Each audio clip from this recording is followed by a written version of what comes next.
जब आप भविष्य पुराण पढ़ेंगे तो हमें यह मिलता है कि शंकर जी की कोई औलाद नहीं होती थी, तो उन्होंने अपनी पत्नी को एक मंत्र दिया, पार्वती जी को, और पार्वती जी जब नहाने लगी तो उनके जिस्म से, उनके शरीर से जो मैल और कुचैल और गंदगी जो निकल रही थी, उस मैल और कुचैल और गंदगी से उन्होंने एक पुत्र बनाया, बेटा, और उसका नाम रख दिया गणेश। गणेश को तलवार लेकर दरवाजे पे खड़ा कर दिया, किसी को अंदर मत आने देना, मैं नहा रही हूं, मैं स्नान कर रही हूं। शंकर जी अपने घर आ रहे हैं, गणेश तलवार लेकर बाहर खड़े हैं। गणेश को यह नहीं मालूम कि यह मेरा बाप है, और शंकर को यह नहीं मालूम कि यह मेरा पुत्र है। शंकर अंदर जाने लगे। गणेश ने कहा, कहां जा रहे हो?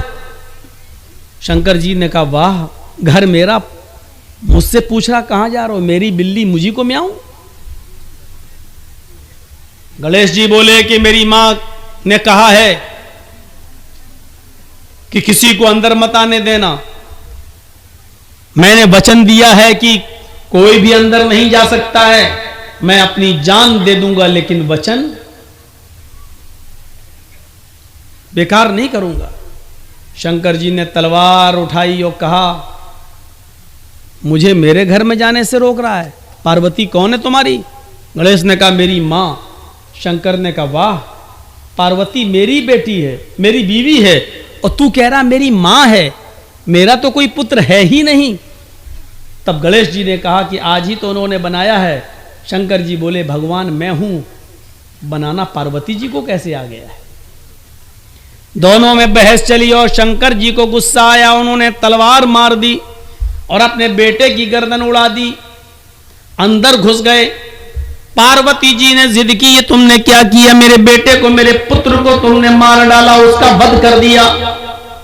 अब मैं उस वक्त तक तुमसे बातचीत नहीं करूंगी जब तक कि मेरे पुत्र को तुम जीवित न कर दो। शंकर जी ने पूरे जंगल में अपने पुत्र की कटी हुई गर्दन तलाश की, लेकिन नहीं मिली। कहने लगे, पार्वती जी ये क्या हो रहा है? अभी तो मैंने गर्दन काटी, लेकिन वो गर्दन तो कहीं मिल ही नहीं रही है। रास्ते में एक हाथी चला रहा है।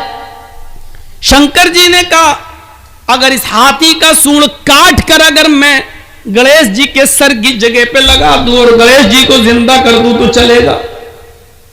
पार्वती जी बोली, कुछ भी करो, लेकिन पुत्र को जिंदा करो। तब शंकर जी ने हाथी की सूंड काटी और गणेश जी की गर्दन की जगह पर रखकर उनको जीवित किया। तब गणेश जी जिंदा हो गए। धूल की तह जम गई इस वाक़े पर। हमने बहुत ढूंढा, बहुत तलाश किया, इस किस्म का कोई वाक़या कुरान और हदीस के अंदर भी मिल जाए ताकि हम अपने हिंदू भाइयों को बता सकें कि देखो ये चीज हमारे यहां पर भी पाई जाती है, लेकिन हूबहू तो नहीं मिला। लेकिन उससे मिलता जुलता एक वाक़या मिल जाता है कि इब्राहीम अलैहिस्सलाम की सालों साल कोई औलाद पैदा नहीं हुई, वो दुआ मांगते थे, रब्बे हबली मिनस सालिहीन, अल्लाह मुझे सालेह बेटा दे, अल्लाह मुझे नेक बेटा दे। 99 साल की उम्र में, 86 साल 86 साल की उम्र में अल्लाह ने उनकी दुआ सुनी और उनको एक बेटा दिया, नाम रखा इस्माइल। जब वो बेटा 13 साल का हो गया तो इब्राहीम अलैहिस्सलाम ने ख्वाब में देखा, सपने में, कि मैं अपने बेटे को ज़िबा कर रहा हूं और अल्लाह मुझसे मेरे बेटे की कुर्बानी मांग रहा है। तब अपने बेटे से उसका इजहार किया, बेटा तैयार हो गया। हजरत इब्राहीम यूं कहते हैं अपने बेटे से, या बुनैया इन्नी अरा फिल मनामी अन्नी अज़बहुका फंजुर माज़ा तरा, मेरे लगते जिगर, मेरे बेटे, मैंने आज की रात ख्वाब देखा है कि मैं अपने हाथ से अपने बेटे को ज़िबा कर रहा हूं, अपने बेटे को काट रहा हूं। यानी अल्लाह मुझसे तुम्हारी कुर्बानी मांग रहा है, तुम्हारा क्या इरादा है? फंजुर माज़ा तरा, तुम्हारी राय क्या है? इस्माइल अलैहिस्सलाम ने फौरन जवाब दिया, या बती फ़अल मा तुमर सतजिदुनी इंशाअल्लाहु मिनस साबिरीन। अब्बू जान, आपको आपके रब ने जो हुक्म दिया है उस काम को आप कर डालिए, इंशाअल्लाह आप सब्र करने वालों में से होंगे, इंशाअल्लाह आप सब्र करने वालों में से होंगे। तब इब्राहिम ने अपने बेटे इस्माइल को पेशानी के बल जमीन पर लिटा दिया और तेज छुरी बेटे की गर्दन पे चलाने लगे। लेकिन अल्लाह रब्बुल आलमीन का उधर हुक्म हुआ, बस नहीं, आए छुरी, तू अपना काम नहीं करेगी। इब्राहिम अपना काम कर रहे हैं, छुरी को हुक्म हो गया, तू चलेगी नहीं। आवाज आई, बस बंद करो इब्राहिम, कद सद्दक़्त रुया इन्ना कज़ालिक नजज़िल मुहसिनीन। बस करो, तुमने अपने ख्वाब को सच्चा कर दिखाया और मैं नेक लोगों को इसी तरीके का बदला दिया करता हूं। फिर अल्लाह ताला ने जन्नत से एक दुम्बा भेजा और वो इस्माइल की जगह पर दुम्बा ज़िबा कर दिया गया। मेरे भाइयों, यहां शंकर ने गणेश की गर्दन उड़ाई, यहां इब्राहिम ने इस्माइल की गर्दन पर छुरी चलाई। वहां गणेश कट गए, यहां इस्माइल कटे नहीं। वहां गणेश को जिंदा रखने के लिए हाथी काटा गया, यहां इस्माइल की जगह पर दुम्बा आया है। कितनी धूल जम गई किताबों पर और जमाने गुजरते गए। इस वाक़े को जब हम इस हकीकत की रोशनी में जब तलाश करते हैं तो पता चलता है कि किसी न किसी शक्ल में यह वाकया कुरान और हदीस की किताबों में मौजूद है। जिसको ये शंकर कह रहे हैं, हो सकता है हमारे यहाँ वही इब्राहिम अलैहिस्सलाम हो, और जिसको ये गणेश कह रहे हो सकता है हम उन्हीं को इस्माइल अलैहिस्सलाम मानते हो, और जिसको ये पार्वती मानते हैं हो सकता है कि हमारे यहाँ वही हाजरा हो।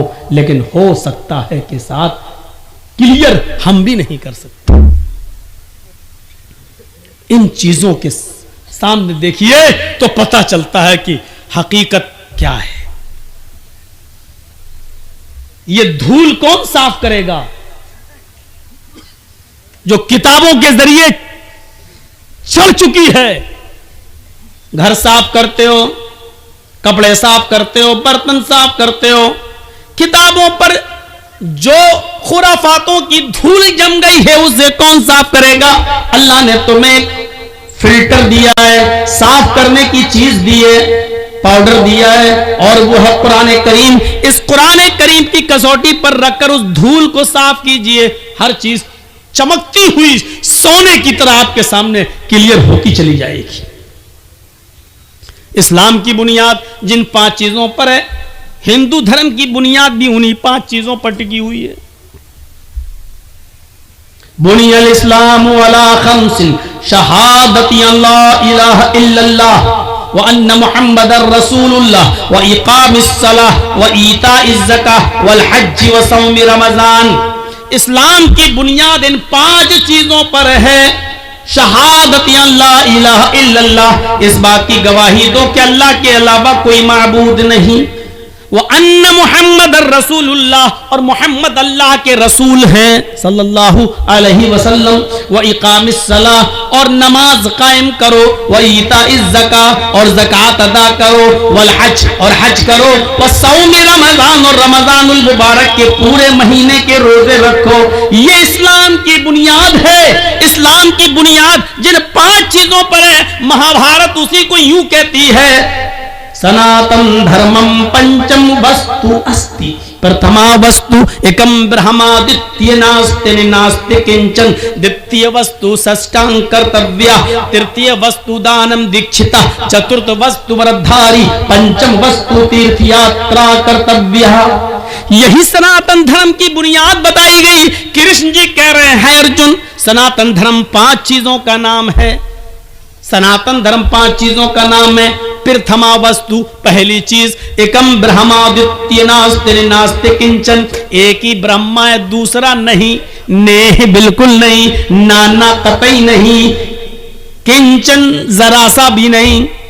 कृष्ण जी अर्जुन से कह रहे हैं एक ही ब्रह्मांड का रचयिता और रचनाकार है, एक ही ब्रह्मा है, एक ही इस दुनिया का बनाने वाला क्रिएटर ऑफ यूनिवर्स एक ही है, द्वितीय नास्ते, दूसरा नहीं। इस विश्व का निर्माण करता एक ही है, इस विश्व का बनाने वाला एक ही है, इस महान जगत का स्वामी एक ही है, द्वितीय नास्ते, दूसरा नहीं।